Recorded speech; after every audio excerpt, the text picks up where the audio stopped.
Iran को लेकर America के राष्ट्रपति डोनाल्ड ट्रंप का दोहरा रुख सामने आया है। जहां एक तरफ आपको बता दें, अमेरिका मिडिल ईस्ट में अपने सैनिक बढ़ाने की तैयारी कर रहा है। रिपोर्ट्स के मुताबिक अमेरिका करीब 10,000 अतिरिक्त सैनिक भेज सकता है। इनमें पैदल सेना और भारी गाड़ियां शामिल हो सकती हैं।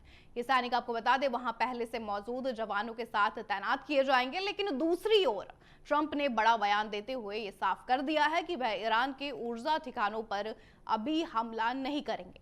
उन्होंने 10 दिन का समय देने की बात भी कही और नई तारीख यानी 6 अप्रैल अब बता दी है।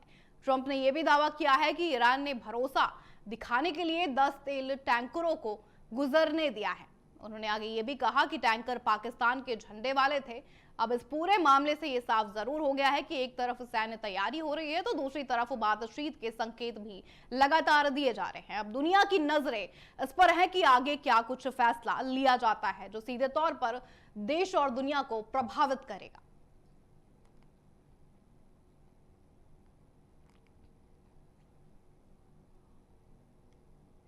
इसी के साथ रुक करेंगे अगली खबर का। बता दें, देश में छाई अनिश्चितता की धुंध को साफ करते हुए मोदी सरकार ने लॉकडाउन की तमाम अफवाहों को अब सिरे से खारिज कर दिया है। बता दें, केंद्रीय मंत्री हरदीप सिंह पुरी ने दो टूक शब्दों में स्पष्ट कर दिया है कि वैश्विक उथल पुथल के बीच भारत की सप्लाई चेन और ऊर्जा सुरक्षा पूरी तरह से चाक चौबंद है और तालाबंदी जैसा कोई भी प्रस्ताव सरकार की मेज पर बिल्कुल भी नहीं है। वहीं आपको बता दें, पेट्रोल डीजल पर एक्साइज ड्यूटी घटाकर सरकार ने जनता को राहत देने की जो बिसात बिछा दी है उस पर भी सियासत अब गर्मा गई है। जहां किरेन रिजिजू इसे प्रधानमंत्री का मास्टर स्ट्रोक बताते हुए जमाखोरों को सीधी चेतावनी दे रहे हैं। वहीं आपको बता दें, विपक्ष ने इसे ऊंट के मुंह में जीरा भी करार दे दिया है। मीसा भारती जैसी आवाजों ने किल्लत का मुद्दा उठाकर सरकार की घेराबंदी तेज कर दी है। साफ है कि सरकार पैनिक कंट्रोल मोड में है, लेकिन जमीनी हकीकत और सियासी दावों के बीच जंग अभी लगातार जारी है।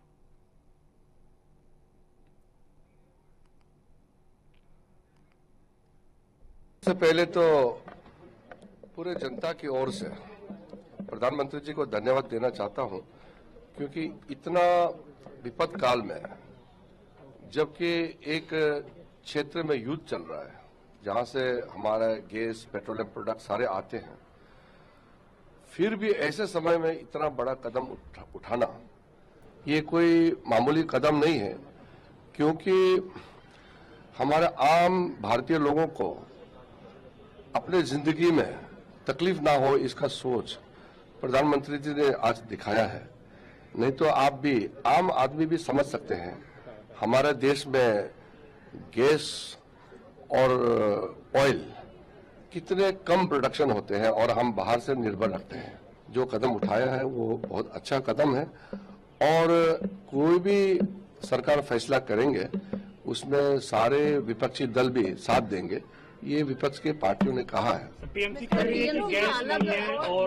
इसलिए मैं कह रहा हूं कि जब इतना बड़ा फैसला लिया है सरकार ने, डीजल और पेट्रोल में इतना बड़ा कटौती एक्साइज ड्यूटी में किया। पश्चिम एशिया में बढ़ते तनाव ने अब पूरी दुनिया की चिंताएं बढ़ा दी है। ईरान और अमेरिका के बीच हालात को लेकर हर देश सतर्क हो गया है। भारत भी इस स्थिति पर नजर लगातार बनाए हुए है। इसी को देखते हुए प्रधानमंत्री नरेंद्र मोदी आज राज्यों के मुख्यमंत्रियों के साथ एक अहम बैठक करने जा रहे हैं।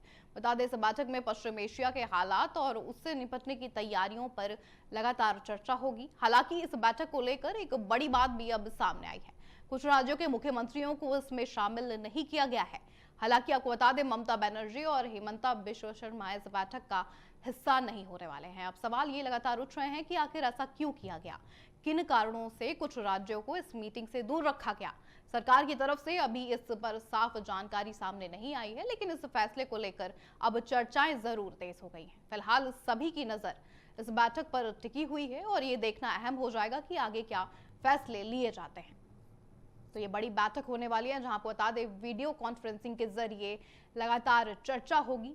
बता दें, कुछ मुख्यमंत्री इसमें शामिल नहीं होने वाले हैं, जिसमें सबसे पहला नाम ममता बनर्जी और हिमंता बिश्व शर्मा का भी सामने आ रहा है। लगातार अटकलें तेज हो गई हैं कि आखिर क्यों कुछ राज्यों के मुख्यमंत्रियों को इसमें शामिल नहीं किया गया है। लोग अलग अलग अटकलें लगा रहे हैं, सियासी हलचलें अब और तेज हो गई हैं। लेकिन ये भी सामने आ रहा है कि ममता बनर्जी इस बैठक का हिस्सा नहीं होने वाली है। ईरान अमेरिका तनाव से जो ये लगातार चिंता बढ़ी है, इसको लेकर अब पीएम मोदी मुख्यमंत्रियों के साथ लगातार बैठक करेंगे, चर्चा होगी और जानेंगे कि भारत का रुख क्या कुछ होने वाला है। बुलेटिन में आगे बढ़ेंगे, अब रुक करेंगे अगली खबर का। बता दें, केंद्र सरकार ने पेट्रोल, डीजल और एविएशन फ्यूल से जुड़े टैक्स में अब बड़ा बदलाव कर दिया है। जी हां, भारत के वित्त मंत्रालय की ओर से बता दें, जारी नए नियम तुरंत लागू हो गए हैं। सरकार ने पेट्रोल पर टैक्स को 13 रुपयों से घटाकर आपको बता दें 3 रुपए प्रति लीटर कर दिया है। वहीं डीजल पर टैक्स को पूरी तरह अब खत्म कर दिया गया है। हालांकि सबसे जरूरी बात यह है कि इस फैसले का असर आम लोगों की जेब पर बिल्कुल नहीं पड़ेगा, यानी पेट्रोल और डीजल के दाम फिलहाल कम नहीं होंगे। सरकार का यह साफ तौर पर कहना है कि यह कदम टैक्स सिस्टम को आसान और ज्यादा साफ बनाने के लिए उठाया गया है। साथ ही आपको बता दें, निर्यात से जुड़े नियमों को भी स्पष्ट किया गया है। इस बदलाव से सरकारी तेल कंपनियों को राहत जरूर मिली है। अगर ये कंपनियां नेपाल, भूटान, बांग्लादेश और श्रीलंका को ईंधन बेचती हैं तो आपको बता दें उन्हें पहले जैसे छूट मिलती रहेगी। कुल मिलाकर सरकार का यह फैसला ऊर्जा सेक्टर को मजबूत करने की दिशा में अब एक अहम कदम माना जा रहा है।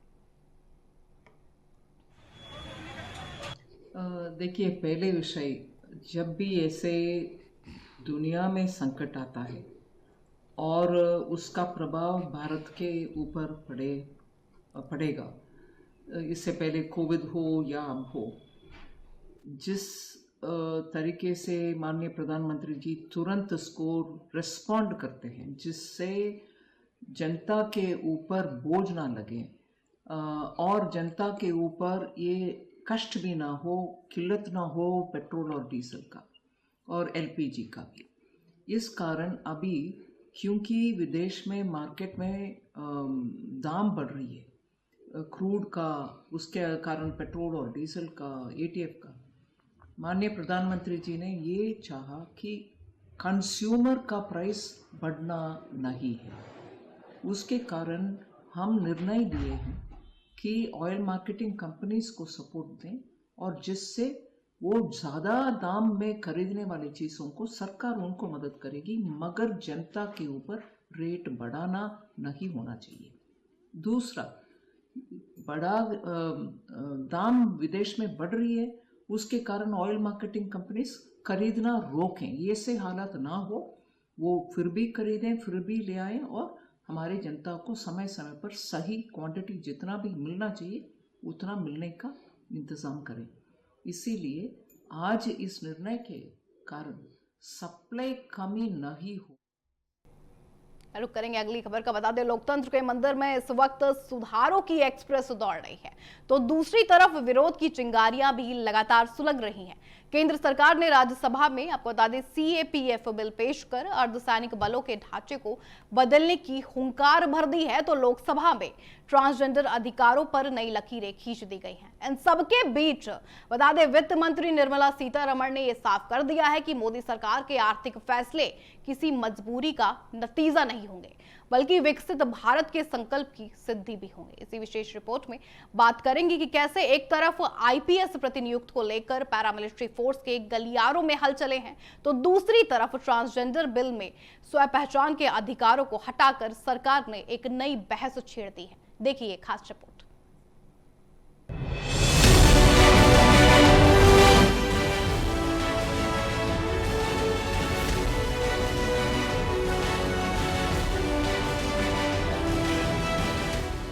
संसद के ऊपरी सदन में उस वक्त हंगामा बरप गया जब गृह राज्य मंत्री नित्यानंद राय ने central armed police forces bill 2026 पटल पर रखा।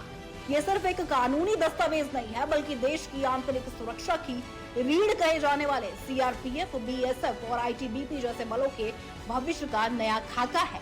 सरकार का तर्क है कि अब तक ये बल अलग अलग नियमों की बेड़ियों में जकड़े थे, जिन्हें अब एक अम्ब्रेला लॉ के तहत लाकर प्रशासनिक एकरूपता दी जाएगी।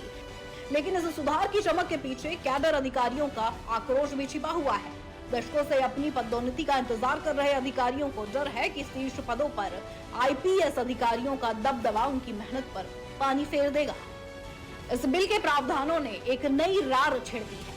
प्रस्ताव के मुताबिक आईजी स्तर के 50% पद तो कैडर के लिए होंगे, लेकिन एडीजी और डीजी जैसे शीर्ष पदों पर प्रतिनियुक्ति का शिकंजा और कस जाएगा। Alliance of all x paramilitary forces welfare association ने इसे अन्याय करार देते हुए 28 मार्च को अपनी कोर कमेटी की बैठक बुलाई है। सवाल नेतृत्व का है, क्या युद्ध के मैदान में पसीना बहाने वाले कैडर अधिकारी महलों जैसी फाइलों को संभालने वाले अधिकारियों के नीचे ही दबे रहेंगे? सरकार का मानना है कि आईपीएस अधिकारियों की मौजूदगी से राज्यों और केंद्र के बीच बेहतर तालमेल बनेगा, लेकिन बल के भीतर इसे अधिकारों के अतिक्रमण के रूप में देखा जा रहा है। सियासत की इस बिसात पर वित्त मंत्री निर्मला सीतारमण ने भी विपक्ष को आड़े हाथों ले लिया। लोकसभा में वित्त विधेयक 2026 पारित कराते समय उन्होंने स्पष्ट कर दिया कि भारत की अर्थव्यवस्था अब किसी वैश्विक दबाव में नहीं बल्कि आत्मविश्वास के साथ आगे बढ़ रही है। उन्होंने रिफॉर्म एक्सप्रेस का जिक्र करते हुए उन आलोचकों को जवाब दिया है जो टैक्स व्यवस्था और ईज ऑफ लिविंग पर सवाल उठा रहे थे। वित्त मंत्री ने जोर देकर स्पष्ट किया कि सरकार एक ऐसी पारदर्शी कर प्रणाली विकसित कर रही है जहां ईमानदार करदाता को किसी बाबू या तंत्र के आगे गिड़गिड़ाना नहीं पड़े। ये आर्थिक सुधारों का वह दौर है जहां खैरात नहीं बल्कि सशक्तिकरण पर जोर है। मध्यम वर्ग और छोटे व्यापारियों के लिए इस बार पिटारे से राहत की बूंदें भी निकली हैं। कोऑपरेटिव फेडरेशन से मिलने वाली डिविडेंड आय पर 3 साल की टैक्स छूट देकर सरकार ने ग्रामीण अर्थव्यवस्था की नब्ज थामने की कोशिश की है। साथ ही डेटा सेंटर्स में 17 अरब डॉलर के निवेश और 17 जीवन रक्षक दबाव पर सीमा शुल्क की माफी ये दर्शाती है कि सरकार का विजन तकनीक और सेहत दोनों पर केंद्रित है। सीतारमण ने पिछली सरकारों पर ऑयल बॉन्ड का बोझ छोड़ने का आरोप जड़ते हुए वर्तमान वित्तीय प्रबंधन को अनुशासन की मिसाल बताया है। सदन में ध्वनिमत से पारित यह विधेयक 2026-27 के भारत की आर्थिक कुंडली तैयार कर चुका है। वहीं दूसरी ओर ट्रांसजेंडर समुदाय के अधिकारों को लेकर एक ऐतिहासिक लेकिन विवादास्पद संशोधन पारित हुआ है। ट्रांसजेंडर व्यक्ति अधिकारों का संरक्षण संशोधन विधेयक 2026 ने पहचान की परिभाषा ही बदल दी है। अब केवल स्वानुभूति या खुद को ट्रांसजेंडर मान लेने मात्र से पहचान पत्र नहीं मिलेगा। इसके लिए जिला मजिस्ट्रेट और एक मेडिकल बोर्ड की जांच की अग्नि परीक्षा से गुजरना होगा। सरकार ने स्पष्ट किया है कि ये कदम उन सामाजिक सांस्कृतिक पहचानों जैसे किन्नर और अरावाड़ी को संरक्षण देने के लिए है जो जैविक और जन्मजात कारणों से समाज की मुख्यधारा से कटे हुए हैं। इस बिल को लेकर विपक्ष और समुदाय के भीतर भारी बेचैनी है। सेल्फ परसेप्शन के प्रावधान को हटाने को कई मानवाधिकार कार्यकर्ता उनकी गरिमा पर चोट मान रहे हैं। जिला मजिस्ट्रेट के पास जांच की शक्ति देने से इस प्रक्रिया की और जटिल होने की आशंका भी जताई जा रही है। हालांकि सरकार ने प्रावधान किया है कि आधिकारिक दस्तावेजों में नाम बदलने की प्रक्रिया अब आसान होगी, लेकिन विरोध की गूंज सड़कों तक पहुंच चुकी है। संसद के इस सत्र ने ये साफ कर दिया है कि सत्ता पक्ष कड़े और दूरगामी फैसले लेने से पीछे नहीं हटने वाला है, चाहे वो सुरक्षा बलों का ढांचा हो, आर्थिक सुधार हो या फिर सामाजिक पहचान के नए मापदंड। मेरे साथ इस बुलेटिन में इतना ही। देश और दुनिया की तमाम खबरों के लिए आप बन रहे न्यूज़ टीवी इंडिया के साथ। नमस्कार।